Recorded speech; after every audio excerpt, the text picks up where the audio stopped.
मैंने इसको छिपा के रखा है। अपने हाथों को उठाकर कि खुदावन आज जब वचन मुझे मिले मैं उसे सीरियसली लूं, उस पे अमल लाऊं और फलों को लेके आऊं। प्रभु यीशु मसीह के सामर्थी नाम में हम मांगते हैं। पहला वचन आप पढ़ चुके हैं, प्रेरितों के काम 19 उसकी 11 से 16 आयत जो आपकी स्क्रीन के ऊपर था। परमेश्वर पौलुस के हाथों से सामर्थ के अनोखे काम दिखाता था, यहां तक कि रुमाल और अगोछे उसकी देह से स्पर्श कराकर बीमारों पर डालते थे और उनकी बीमारियां जाती रहती थी और दुष्ट आत्माएं उनमें से निकल जाया करती थी। एक वचन मैं पढ़ूंगा, इब्रानियां 2 उसकी 3 से 4, ताकि आपको कलीसिया को यह बात मालूम हो कि जो कुछ चर्च में हो रहा है वो पवित्र आत्मा की मर्जी से हो रहा है। जब आप लोग लाखों में पहुंच चुके हैं तो परमेश्वर लिमिटेड नहीं है, उसे भी यह मालूम है कि उसका स्पर्श आप तक कैसे पहुंचेगा।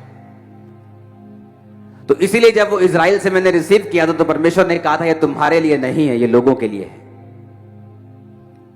और मेरे प्रेयर रूम में रहा, प्रेयर रूम में उस पर प्रेयर हुई और परमेश्वर ने कहा इससे सबको छूना है। और उसका रिजल्ट आपने थर्सडे देखा, किस तरह से जो प्रेरितों के काम में वचन पूरा होता था आपकी लाइफ में पूरा हुआ। और अभी टेस्टिमनीज की कभी बंद नहीं होगी, लगातार प्रेगनेंसी, लगातार हीलिंग, लगातार एड्स, कैंसर, कॉन्टिन्यू टेस्टिमनीज आप सुनेंगे इन जीसस ने।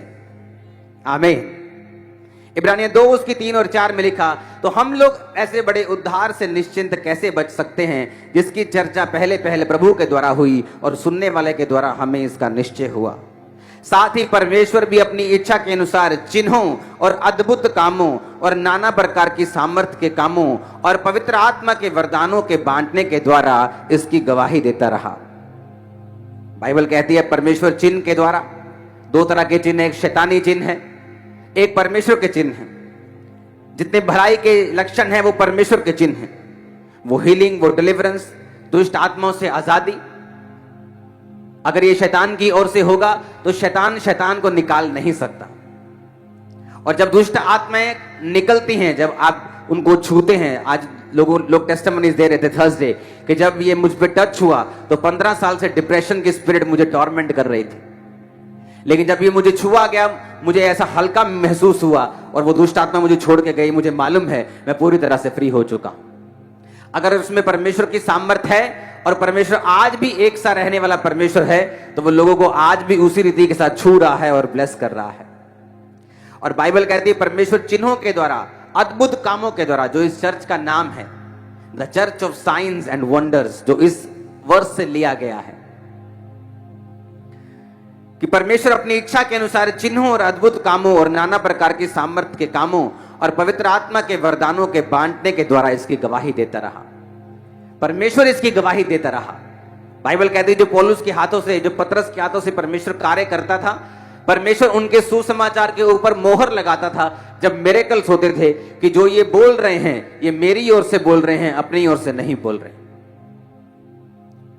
मेरा बिलीव है जो पवित्र आत्मा आपके बीच में कर रहा है आप उसे एक्सेप्ट करेंगे, आप उसको एम्ब्रेस करेंगे, आप उसके साथ हक करेंगे, आप उसको एक्सेप्ट करेंगे और अपनी बरकत का कारण आप खुद होंगे। आने वाले समय में परमेश्वर मुझे दिखा रहा है आप लोगों की लाइफ में एक इतनी बड़ी और स्ट्रॉन्ग टेस्टिमनीज आपकी लाइफ में बनने के लिए तैयार है। मैं आपको बता रहा हूं प्रोफेटिकली, मैं आपको विश्वास के शब्द नहीं दे रहा हूं या मैं आपको जस्ट विश्वास से नहीं बातें बोल रहा हूं। कुछ चीजें हम विश्वास से बोलते हैं अगर आपकी लाइफ में ऐसा हो ऐसा हो, कुछ चीजें प्रोफेटिकली होती हैं जो आपकी लाइफ में बोली जाती हैं। और मैं आपकी लाइफ में आपको प्रोफेटिकली बता रहा हूं कि बिगेस्ट टेस्टिमनीज आपकी लाइफ में आ रही है। आप स्ट्रांग होंगे, फ्यूचर बहुत स्ट्रांग, वेरी स्ट्रांग। आपकी स्पिरिचुअल लाइफ, आपका फाइनेंस, आपकी फैमिली लाइफ, आप बहुत स्ट्रांग होने वाले हैं। परमेश्वर आपको उठा के खड़ा करके स्ट्रांग करके गवाहियों के साथ वो लेके आने वाला है। हालेलुया, जोर से बोलो हालेलुया। ये परमेश्वर का प्लान है आप लोगों की लाइफ के लिए।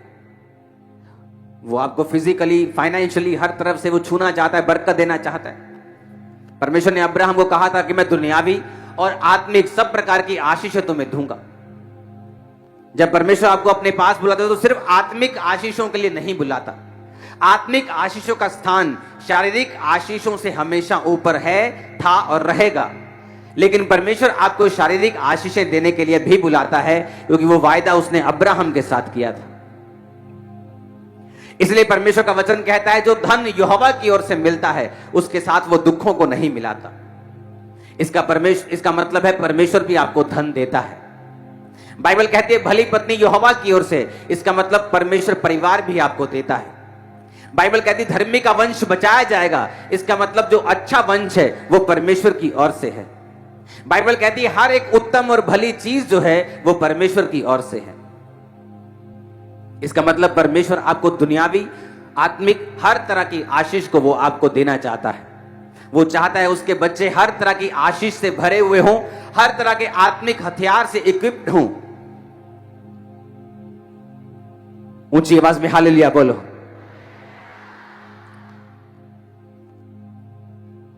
आज किन लोगों की लाइफ में परमेश्वर काम कर रहा है जल्दी? आज कौन से वो लोग हैं जो अपनी लाइफ में फटाफट ब्लेसिंग्स को ले रहे हैं और परमेश्वर के कामों को कर पा रहे हैं? हाथ खड़ा करने की जरूरत नहीं। ऐसा मैं क्या करूं कि परमेश्वर से आशीष को पाऊं? मैं ऐसा क्या करूं कि परमेश्वर मुझे बरकत दे, मेरे रास्तों को साफ करे, मेरी फैमिली में बरकत दे, मेरे बंद रास्तों को खोले। मेरा वीजा नहीं आ रहा, 7 साल से मैं ट्राई कर रहा हूं, मेरी लाइफ ब्लॉक हो चुकी है, मेरा फाइनेंस ब्लॉक हो चुका है। मैं ऐसा क्या करूं कि परमेश्वर मुझे आशीष दे? मैं ऐसा क्या करूं कि परमेश्वर मेरी प्रार्थनाओं को सुने?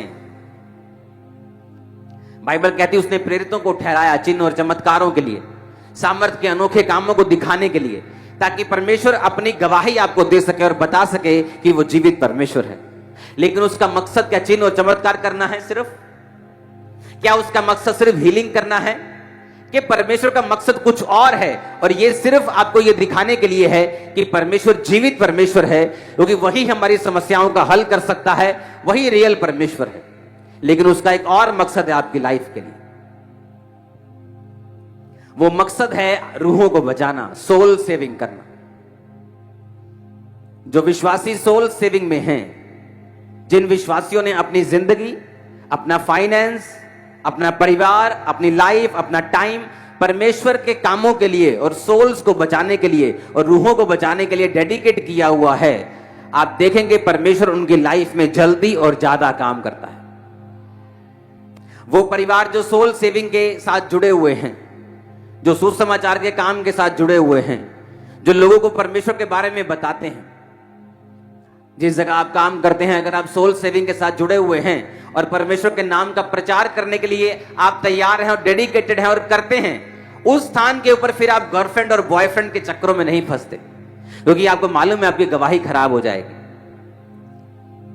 जिस जगह आप जॉब करते हैं, अगर वही शाम को उन्हीं स्टाफ के साथ आप दारू पीते हैं, तो सुबह उठ के आप जीसस क्राइस्ट के नाम के बारे में उनको किस मुंह से बताएंगे? आप और उनका स्टाफ सेम वही चोरी करता है जो उनका स्टाफ करता है, दूसरा स्टाफ करता है, तो आप फिर जीसस क्राइस्ट की सोल सेविंग में नहीं हैं, क्योंकि आपकी गवाही खराब हो चुकी है। जो लोग इसे पर्सनली लेते हैं कि अगर मैं ऐसा काम करूंगा तो मैं सोल सेविंग के बिजनेस से बाहर हो गया हूं, मैं परमेश्वर के मेन मकसद से बाहर हो गया हूं, अगर मैं इन्हीं के सामने गलत काम करूंगा तो मेरी गवाही खराब हो गई। जब मेरी गवाही खराब हो गई, फिर परमेश्वर के सामने मैं लोगों के सामने प्रचारक हो सकता हूं, लोगों के सामने पर्चे बांटने वाला सुसमाचार प्रचारक हो सकता हूं, बोलने वाला बताने वाला हो सकता हूं, लेकिन क्या मैं परमेश्वर के सामने सुसमाचार प्रचारक हूं? क्या मैं परमेश्वर के सामने वर्शिपर हूं? क्या मैं परमेश्वर के सामने सिंगर हूं? क्या मैं उसके सामने प्रेरित हूं या पास्टर हूं? बात तो उसके सामने निर्भर करती है, क्योंकि आशीष तो यहोवा की ओर से आएगी। ज्योतियों का पिता तो वही है ना, वही तो आशीष भेजेगा। अगर वो ब्लॉक कर देगा, दुनिया की कोई ताकत तुम्हें आशीष नहीं दे सकती। प्रेसिडेंट की लड़की बनाई हुई, उसने एक लड़की को उसने अपनी बेटी बनाया हुआ था। वो बार बार अमेरिका का वीजा लगाती और रिजेक्ट कर देते थे वीजा उसका। वो प्रेसिडेंट ने चिट्ठी लिखी खुद कि इस लड़की, ये मेरी लड़की है, इसको वीजा दिया जाए।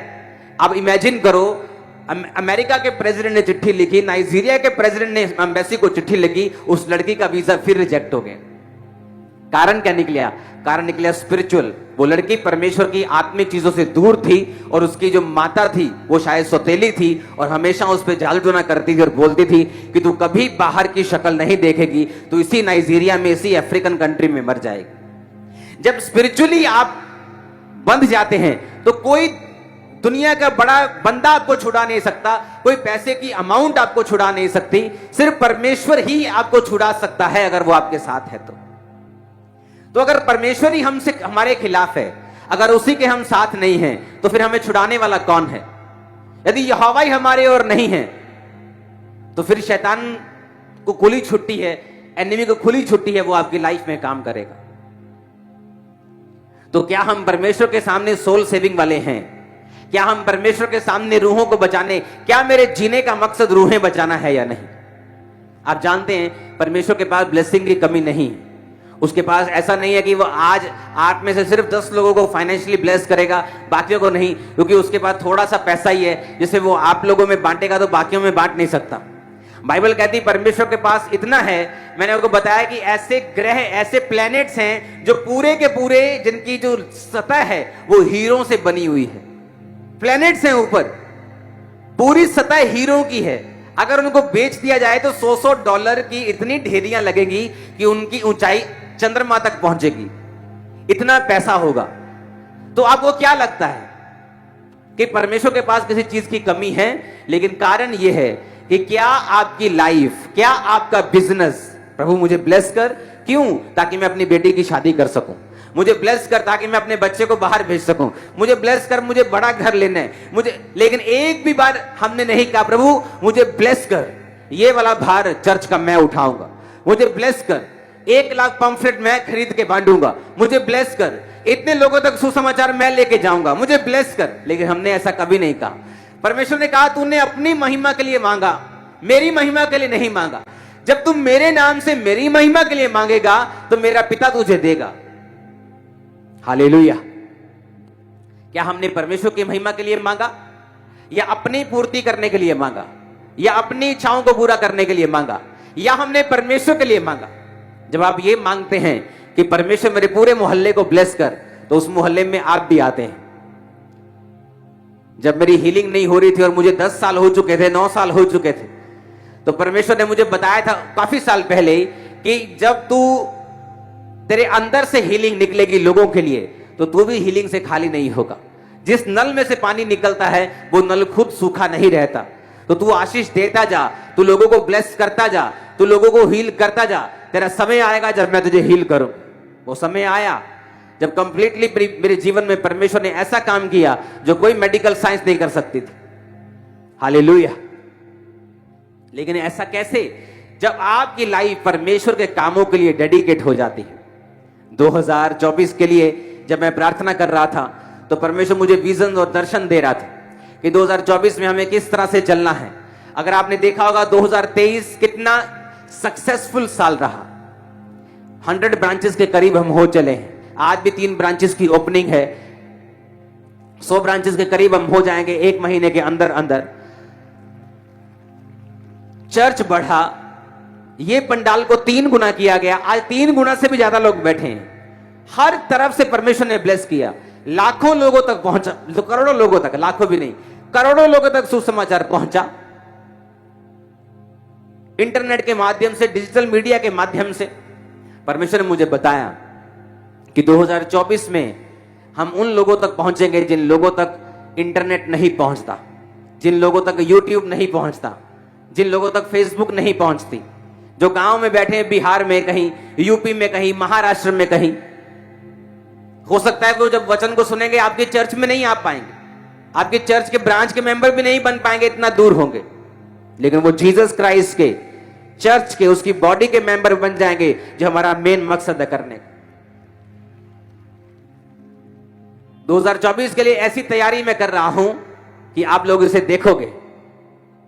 जहां तक सुसमाचार नहीं पहुंचा, जहां तक हम नहीं पहुंच पाए, 2024 में परमेश्वर हमें लेके जा रहा है।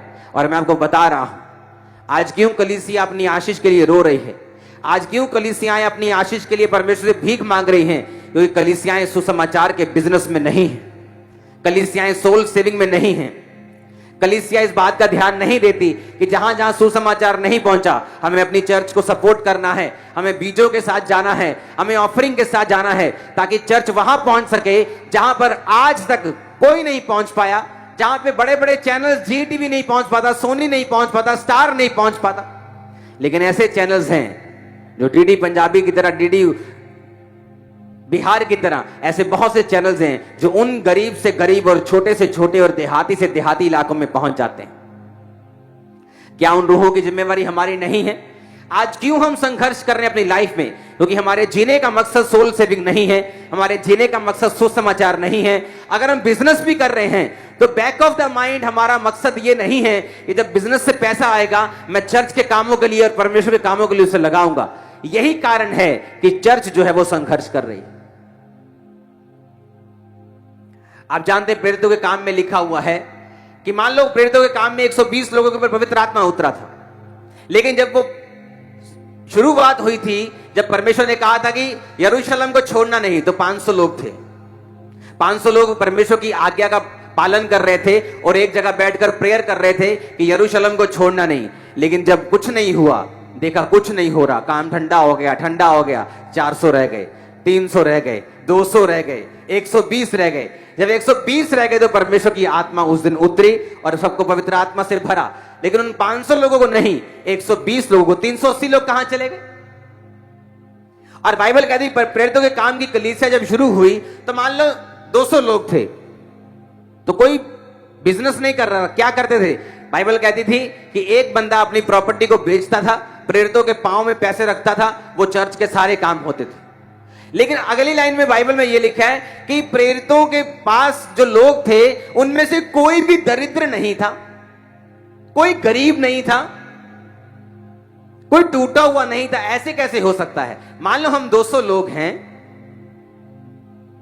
आज चर्च को एक जरूरत पड़ी, किसी ने अपना घर बेच दिया, अब सब लोग उसी में से खा रहे हैं, संगति कर रहे हैं, क्रूसेड्स हो रहे हैं, काम हो रहा है। अब वो घर का पैसा तो खत्म हो जाएगा महीने में ही। अब दूसरा घर बिक गया, दूसरे बंदे का, तीसरे का बिक गया, चौथे का बिक गया। ऐसे तो सब गरीबों की कलीसिया हो जाएगी, भूखे नंगों की कलीसिया हो जाएगी कि सारों के घर बिक गए, सारे भूखे नंगे सभी इकट्ठे हो गए अब। लेकिन परमेश्वर तो ऐसा नहीं कहता। वो कहता कि उसमें कोई भी दरिद्र नहीं था। क्यों? क्योंकि जब वो अपना घर बेचकर चर्च में लाते थे, परमेश्वर उनको 4 घरों के साथ ब्लेस करता था। जब वो एक रास्ता परमेश्वर के लिए ओपन करते थे, परमेश्वर 4 रास्तों से उनको ब्लेस करता था। और इसीलिए वचन कहता है उनमें से कोई भी दरिद्र नहीं था, क्योंकि वो परमेश्वर के घर में पैसा लाते जा रहे थे और परमेश्वर उस पैसे में बरकत देकर जब काम होते थे। आज जब बड़ी मीटिंग में कोई सुसमाचार के साथ पहुंचे हैं, वो कहां से आया सुसमाचार? वो आपके बोनस से आया। किसी ने पंफलेट पढ़ा, पोस्टर पढ़ा, वो कहां से आया? वो आपके पैसों से आया। जब परमेश्वर देखता है कि आज एक नया व्यक्ति आया है और उसने तौबा कर ली है, 1 महीने में बपतिस्मा ले लिया, तो किसके पैसों से हुआ? जो परमेश्वर आपकी इन्वॉल्वमेंट देखता है, आपका पैसा, आपकी प्रेयर, आपका जाना, आपका सुसमाचार देखता है, वो आपको बरकत देता है। मैं आपको सही कह रहा हूं। लेकिन जब वो देखता है कि आपका सोल सेविंग में कोई काम नहीं, आप ना तो सुसमाचार प्रचार करते हैं, ना तो चर्च को फाइनेंशियली सपोर्ट करते हैं, जब वो देखता है कि जो मेजर काम आपका है दुनिया का, जो सबसे प्राइम काम है आपका, रूहों को बचाना, जब आप उस काम में नहीं हैं, आपकी बरकतें पीछे रहती हैं, बंधन बड़े रहते हैं, वो टूटते नहीं, वो चीजें हल नहीं होती, वो फैमिली की सिचुएशन, वो मैरिज की सिचुएशन, वो बच्चों की सिचुएशन हल नहीं होती, क्योंकि आप एक एक्टिव मेंबर नहीं है सोल सेविंग में। ना तो आपका फाइनेंस काम आ रहा है परमेश्वर के, ना तो आपका आना, ना आपका जाना, ना आप सुसमाचार के लिए निकलते हैं, ना आप पंफलेट बांटने के लिए निकलते हैं, ना आप लोगों को गवाही देने के लिए निकलते हैं, ना आप ऑफरिंग देने के लिए निकलते हैं। इसीलिए कलीसिया संघर्ष करती है, क्योंकि वो परमेश्वर का मेन मकसद भूल गई है, जो खुदाबंद ने क्रूस पर अपनी जान दी और कहा, अब जाओ और सब जातियों के लोगों को चेला बनाओ, उन्हें बाप बेटा पवित्र आत्मा के नाम में बपतिस्मा दो, सब बातें उन्हें मानना सिखाओ जो शुरू से लेकर अंत तक मैंने तुम्हें बताई हैं। हालेलुया, ऊंची आवाज से बोलो हालेलुया। आज कलीसिया इसीलिए संघर्ष करती है। आप लोग बहुत ब्लेसिंग में हो, मैं आपको पता है, आपको मालूम है, आप डिलीवरेंस भी जल्दी ले लेते हो, हीलिंग भी जल्दी ले लेते हो, रीजन क्या है? क्योंकि लोगों ने खामरा कलीसिया से सीखा है, उन्होंने आपसे सीखा है बोना कैसे है। पौलुस एक कलीसिया में गया और उसने कहा कि जब तुम बोते हो तो दूसरे लोग उत्साहित होते हैं। आज से कुछ साल पहले जब टेंट चर्च का नाम होता था कि टेंट में लगती है चर्च, तो वो टेंट चर्च को चर्च ही नहीं मानते थे। बोलते ये भी कोई चर्च होता है? ये कोई चर्च थोड़ी है, ये तो टेम्परेरी कुछ है, टेम्परेरी, अभी 1 2 3 साल में निकल जाएगा। टेंट ऐसे ही लगा, ऐसे ही उखड़ जाएगा। लेकिन आज हर एक मेगा चर्च टेंट में, पंजाब की हर चर्च ने फॉलो किया, टेंट में जाना है, हमें भी टेंट में करनी। पहले क्या होता था? 10 मरले जगह लो, उसे बनाओ, छत डालो तो 400 लोग एंटर करेंगे, पास्टर की 20-25 साल की जिंदगी निकल जाती थी, तो रूहें इतनी सी बचती थी। जब मैं खड़ा हुआ, मैंने कहा मुझे चर्च भवन अभी नहीं बनाना, जब तक एक फैलाव तक, एक नंबर तक मैं नहीं पहुंच जाता हूं, एक इतना फैलाव, इतने लाखों तक मैं नहीं पहुंच जाता हूं, तब तक मैं अपने आप को बाउंड नहीं करूंगा, जब तक मैं अनलिमिटेड एक लेवल तक नहीं पहुंचता जहां से मैं जितना मर्जी बढ़ सकूं। डिस्कंफर्ट हुआ, जो पास्टर्स कहीं लेना नहीं चाहते। आपकी ऑफरिंग में मेरा घर नहीं चलता, आपको मालूम है मेरा अपना बिजनेस है, उससे मेरा घर चलता है। आप जो बोते हैं वो काम में जाता है, इसीलिए आपका 100% जो आप बोते हैं वो खुदा के कामों में जाता गया, और आज कलीसिया यहां पे पहुंच चुकी है कि हम 100 ब्रांचेस के करीब हैं, 100 चर्चेस, ये आम बात नहीं। और बड़ी बड़ी चर्चेस, इफेक्टिव चर्चेस जो काम कर रही हैं, सुसमाचार दे रही हैं। हालेलुया। जब एक विश्वासी की जिंदगी सुसमाचार के लिए डेडिकेट होगी, आप बरकत को पाएंगे, आप आशीष को पाएंगे। जब परमेश्वर आपके बिजनेस को, आपके फाइनेंस को, आपकी लाइफ को, ताकत को, आपके गिफ्ट को, जब अपनी सोल और रूहों को बचाने के काम में देखेगा, वो आपको बरकत देगा, बंधनों को तोड़ेगा। आप जाके देख लो उन चर्चों में जहां पे सुसमाचार का काम नहीं होता, लोग सोल सेविंग में नहीं है, जब संडे के संडे जाते क्योंकि वो क्रिश्चियन है, जब सरमन सुनने के लिए जाते, आधे घंटे का जब सरमन सुन के आना है, आप जाओ और उनके घर की कंडीशंस देखो, आपको सब ब्लेस नहीं मिलेंगे। ऐसे बॉन्डेजेस, ऐसे बंधन मिलेंगे जो अन्य जातियों के घर में भी नहीं है। ऐसे कर्ज काम करते हुए मिलेंगे जो अन्य जातियों के घरों में भी नहीं है, जबकि ऐसा होना नहीं चाहिए। क्योंकि कलीसिया का पहला काम है सुसमाचार को देना, लोस्ट सोल्स को, गवाची हुई रूहों को मिलना, उन्हें बचाना, उन्हें परमेश्वर के पास लेके आना। हालेलुया। मैं आपको आज इसलिए ये बता रहा हूं क्योंकि दिसंबर के 2nd वीक से एक स्पेशल प्रेयर्स को मैं स्टार्ट करूंगा, और वो 31 दिसंबर तक चलेगी। दिसंबर के 2nd वीक से लेकर 31 दिसंबर तक उसमें स्पिरिट की फीलिंग होगी, उसमें आत्मा की भरपूरी होगी, उसमें सोल सेविंग होगी, उसमें हीलिंग होगी, डिलीवरेंस होगी। और 31 आते आते 24 जब आप पहले को एंटर करेंगे, आपके पास एक स्पष्ट टारगेट होगा कि 2024 में मैं खुदा का एक सेवक बनके, उसका सोल्जर बनके, उसका सिपाही बनके रूहों को बचाने का काम मैं आपको बता रहा हूं। 2024 आपके लिए एक्सट्रीमली ब्लेस्ड होगा, एक्सट्रीमली ऊपर के लेवल का ब्लेस्ड होगा। हालेलुया। ऊंची आवाज बोलो हालेलुया, आमीन। तो क्या मेरी लाइफ सुसमाचार के काम के लिए डेडिकेटेड है? ये मुझे देखना पड़ेगा।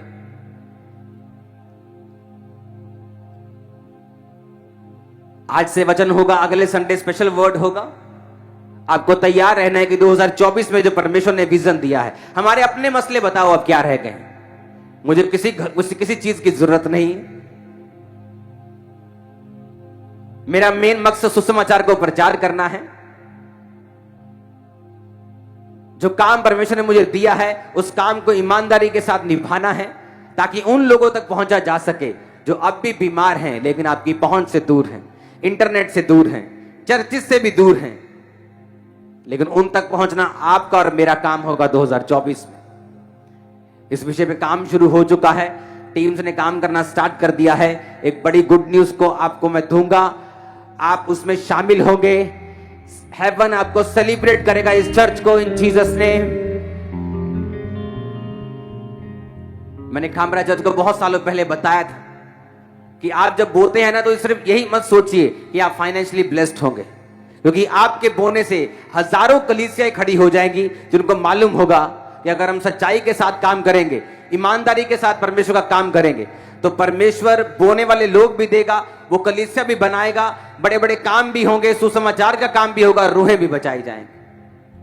आपके बोने से बहुत लोगों को उभार मिला है, आपके बोने से बहुत सी कलीसियाओं को अगुवाई मिली है, आपके टेंट चर्च में रहने से बहुत सी कलीसियाओं को इंकरेजमेंट मिली है कि हमें बंधने की जरूरत नहीं है, हमें पैसों की जरूरत नहीं है सेवकाई को शुरू करने के लिए, सिर्फ पैशन की जरूरत है। अगर हमें सोल सेविंग का पैशन है, हम बड़ी बड़ी चर्चें खड़ी कर सकते हैं बिना पैसों के साथ।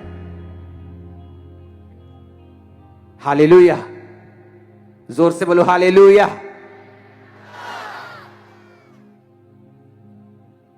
मेरा बिलीव है आप अपनी लाइफ को, अपने बच्चों को, अपने फाइनेंस को, अपने बिजनेस को, अपनी जॉब को डेडिकेट करेंगे। ये परमेश्वर हमारा पूरा परिवार सोल सेविंग के लिए है।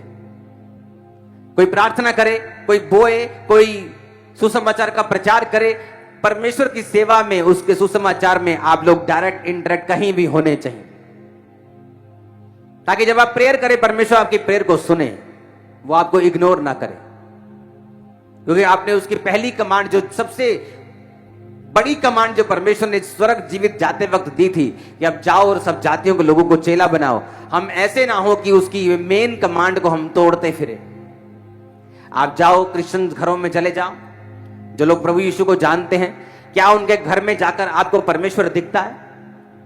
क्या उनके घरों में जाकर ऐसा, सबकी बात मैं नहीं कर रहा हूं, लेकिन जब आप जाएंगे आपको बहुत बड़ी गिनती ऐसे लोगों की मिलेगी, मसीह लोगों की, जिनके घरों में आप जाएंगे तो परमेश्वर नहीं दिखता, उनके फाइनेंस से परमेश्वर नहीं दिखता, उनकी सेहतों से परमेश्वर नहीं दिखता। रीजन क्या है? उनको कामों में नहीं लगाया गया, उनको सोल सेविंग में नहीं लगाया गया, रूहों के बचाने के काम में उनको नहीं लगाया गया। हालेलुया।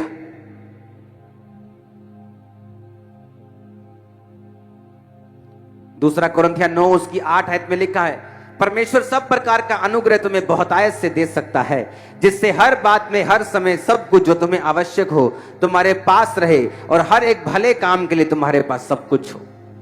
परमेश्वर चाहता है हर एक भले काम के लिए तुम्हारे पास सब कुछ हो। कौन सा भला काम? लोगों को बचाना, परमेश्वर तक उन्हें लेके आना, सुसमाचार का प्रचार करना, एक गरीब को उठाना, उसे परमेश्वर के करीब लेके आना। परमेश्वर कहता है तुम्हारे पास भले काम के लिए सब कुछ हो। तुम्हारी ऐश प्रस्ती के लिए वो नहीं कह रहा, लेकिन भले कामों के लिए कह रहा है। मेरा बिलीव है, आप जानते हैं कलीसिया में ब्लेसिंग कब आती है? ये बहुत बड़ा एक सीक्रेट है जो आपको मालूम होना चाहिए। कोई भी कलीसिया अपनी प्रेयर से ब्लेस नहीं होती, याद रखना। कलीसिया तब ब्लेस होती है,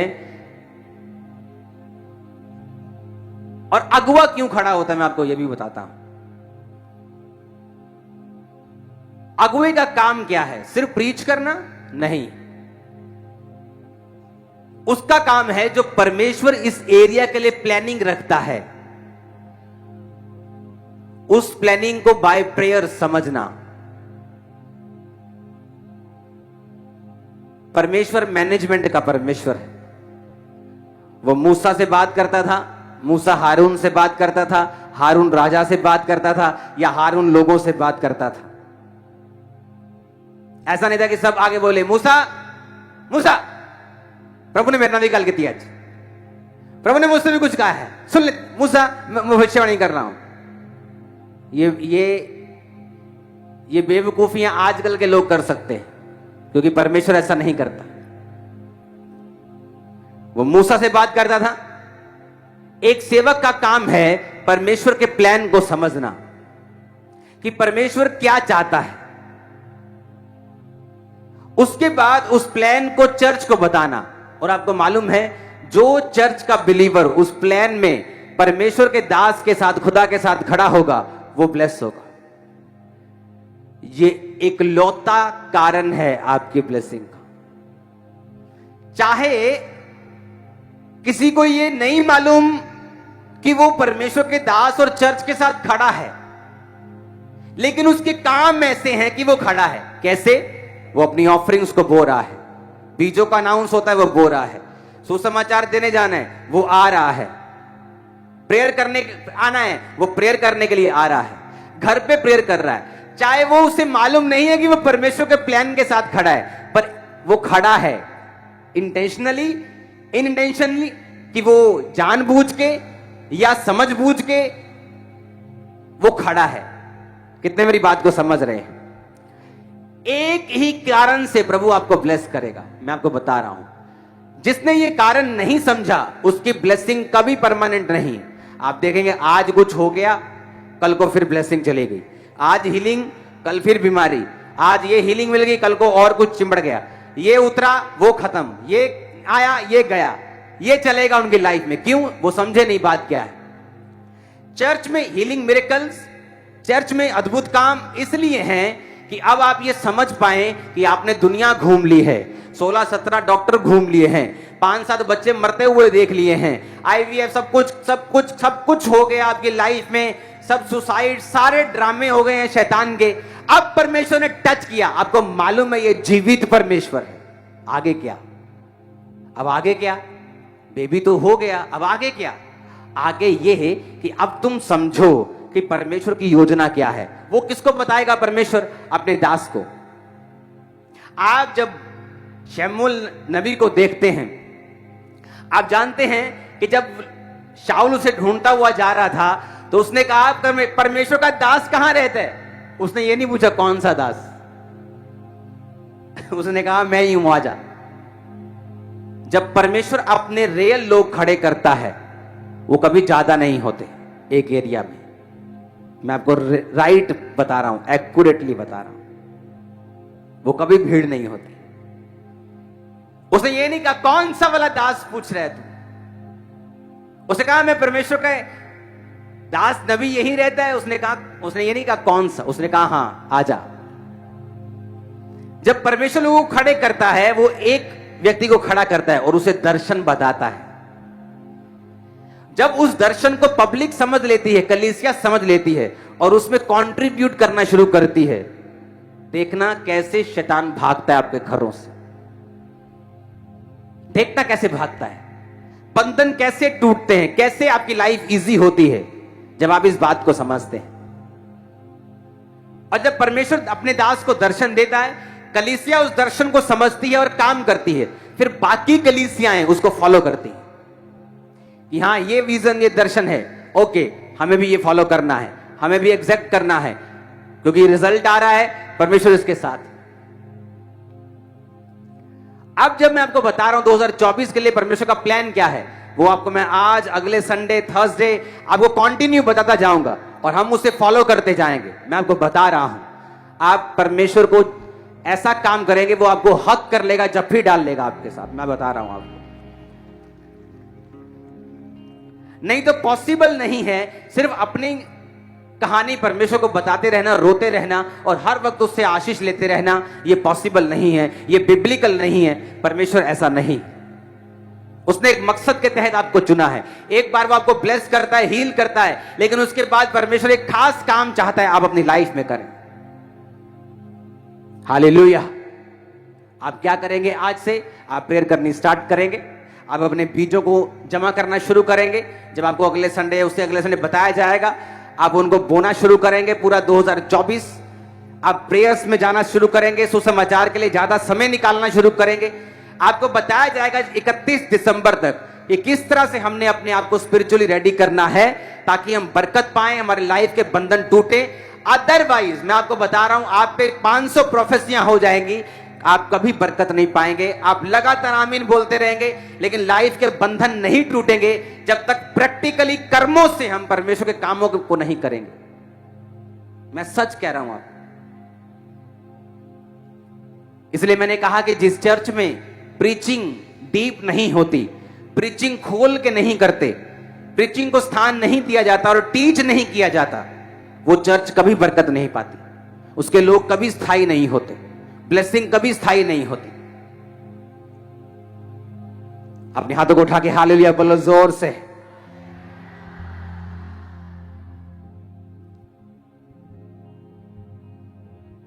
आपको जब परमेश्वर के साथ आपको आपका रियल मकसद समझ आ जाता है,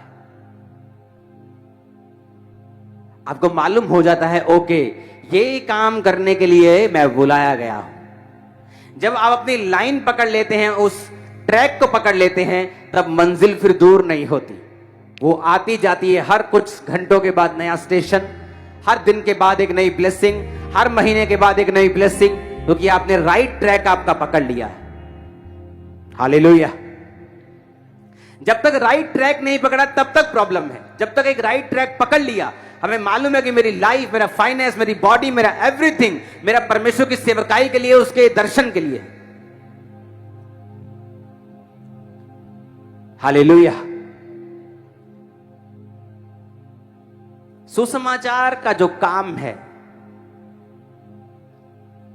जब बर्थडे मीटिंग्स होती थी, आप इमेजिन करो, मैरिज से पहले मैं अपने बर्थडे के केक को मैं सेलिब्रेट नहीं करता था। अपना बर्थडे सिर्फ चर्च में अगर हो गया टाइम तो चर्च में ही हो गया, घर पे कोई केक।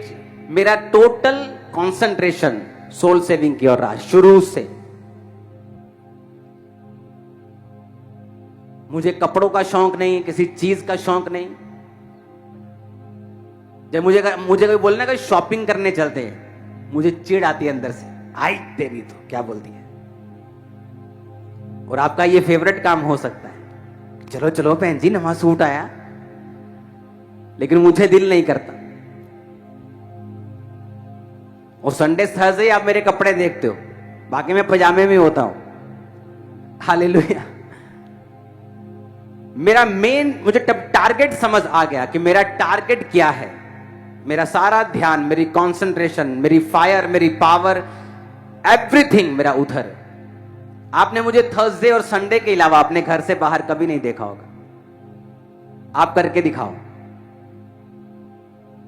उसी घर में आपको रहना है हर रोज, आप नहीं कर पाएंगे। लेकिन जब आपका मकसद बड़ा हो जाएगा कि सुसमाचार, आपको बैठना है, आपको प्रेयर करनी है, आपको प्लान करना है, आपको बिल्ड करना है, आपको सिस्टम बनाना है, आप आराम से कर लोगे। लोग दुखी हो गए कोविड में, हाय यार करो निकलिए, और मुझे कोई फर्क नहीं था, क्योंकि मैं रहता ही, मेरा लाइफस्टाइल ही वही था, रहना ही घर में, तो मुझे कोई फर्क नहीं पड़ा। बल्कि कोविड में अपने घर से मैं ज्यादा निकला हूं, क्योंकि आप लोगों की हेल्प करने के लिए, राशन बांटने के लिए हमें रोज घर से निकलना पड़ता था। कोविड के टाइम आप घर के अंदर थे, मैं घर के बाहर था। कोविड के बाद आप घर के बाहर आ गए, मैं घर के अंदर चला गया। कारण सुसमाचार, कि मुझे एक काम करना है और उसी के पीछे चलना है। और रिजल्ट आपने देखा, पंजाब ने रिजल्ट देखा है, इंडिया ने रिजल्ट देखा है। हालेलुया। और यही बात मैं आपसे कह रहा हूं, मैं आपको बता रहा हूं, मेरी लाइफ के मसले कभी हल नहीं होते अगर मैं अपना जीवन, अपना पैसा डेडिकेटली परमेश्वर को नहीं देता। आमीन। जब मुझे मालूम हो गया कि मेरा सब कुछ परमेश्वर के लिए है, तो जब वो देखता है आपको अपने कामों में लगा हुआ, मैं आपको बता रहा हूं, ऐसे बहुत से एक्सीडेंट्स, इंसिडेंट्स, चीजें, अटैक्स आपकी लाइफ के लिए शैतान तैयार कर रहा होता है, लेकिन जो खुदाबंद आपको सेवा में देखता है, वो होने नहीं देता। वो होने नहीं, वो कैंसिल कर देता है।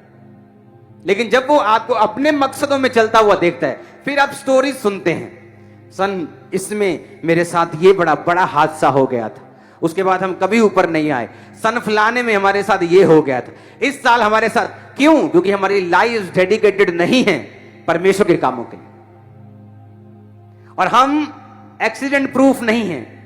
फिर कुछ भी हो सकता है। एक गाड़ी जिसकी इंश्योरेंस नहीं है, इसका मतलब ये नहीं वो चलती नहीं, वो चलती तो 10 साल चलेगी, लेकिन जिस दिन एक्सीडेंट हुआ किसी काम की नहीं रहेगी, क्लेम नहीं मिलेगा। जो लोग सोल सेविंग में हैं, वो इंश्योर्ड हैं, उनकी इंश्योरेंस हो चुकी है, परमेश्वर उनके संग है। वो शैतान को डांटेगा, वो आपके बच्चों के विषय में शैतान को डांटेगा, आपकी सेहत के विषय में शैतान को डांटेगा, वो राइट टाइम पर आपको सब कुछ देगा, वो सारे सप्लाई को करेगा। हेवन आपके साथ होगा इन जीसस नेम। आप तैयार हैं सुसमाचार के कामों के लिए? पहला काम प्रेयर। कल से आप स्पेशल प्रेयर्स में रखेंगे कि परमेश्वर जो अपने दास को जो विजन दे रहा है 2024 के लिए, उस विजन में उसका साथ दे, रास्तों को खोल, डिवाइन हेल्पर्स को भेज, अपनी ऑफरिंग्स को आप जमा करेंगे और उसे हैवी नंबर्स में आप लेके आए। प्रेयर्स, फास्टिंग, सुसमाचार टीम का आप हिस्सा बनेंगे सुसमाचार को बांटने के लिए। आप लोगों को जीसस के बारे में बताएंगे, जो चर्च में बताया जाता है आप उसे फॉलो करेंगे। मैं आपको बता रहा हूं, आप ऐसा करके अगर आप देखेंगे आपकी प्रेयर जो पहले उत्तर नहीं ला रही थी अब वो उत्तर ला रही है। आपकी प्रेयर्स कबूल हो रही हैं, हीलिंग्स हो रही हैं, लाइफ आसान हो चुकी है, स्ट्रगल खत्म हो रहा है, वो पेन्स खत्म हो रही है, बेचैनी खत्म हो रही है। कई बार आपकी लाइफ बेचैनी में होती, आपको मालूम नहीं था मैं बेचैन क्यों हूं। ये बेचैनी किस चीज के लाइफ के अंदर? परमेश्वर आपको अपने करीब आने के लिए बोल रहा है। वो बेचैनी इसीलिए है, वो आपको अपने करीब आने के लिए, अपनी सेवा में और बढ़ने के लिए आपको बता रहा है। अपने हाथों को उठाओ, अपने घुटनों पे आओ,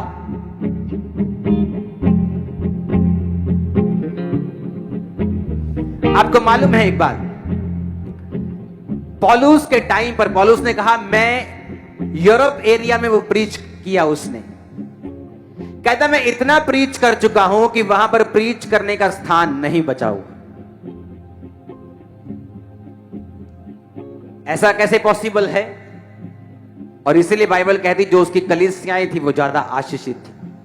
पहला कुरिन्थियों 16 उसकी 2 आयत में लिखा है, सप्ताह के पहले दिन, आखिरी दिन नहीं, शनिवार आखिरी दिन था। चर्चिस शनिवार को लगती थी। जीसस क्राइस्ट के जी उठने के बाद वो संडे में कन्वर्ट हो गया, अब हफ्ते के पहले दिन लगती है। आज हफ्ते का आखिरी दिन नहीं है, पहला दिन है। उसने कहा हफ्ते के पहले दिन तुम में से हर एक अपनी आमदनी के अनुसार अपने पास रख छोड़ा करे कि मेरे आने पर चंदा ना करना पड़े। पौलुस ने क्यों कहा कि अपनी आमदनी के अनुसार हफ्ते के पहले दिन ही उसके घरों में ऑफरिंग को लेके आना? और इसीलिए जब वो पैसा सुसमाचार के कामों में जाता था, वो लोगों के साथ, अपने सन्स के साथ प्रचार करने के लिए जाता था। बाइबल कहती रूहें बचाई गई।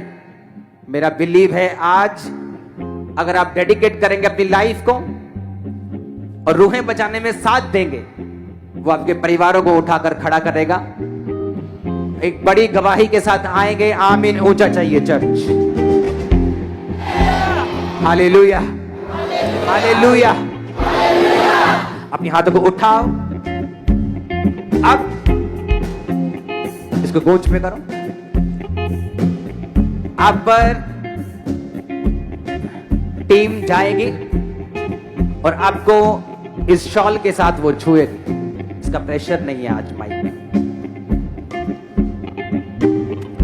वो इस शॉल के साथ आपको टच करेगा।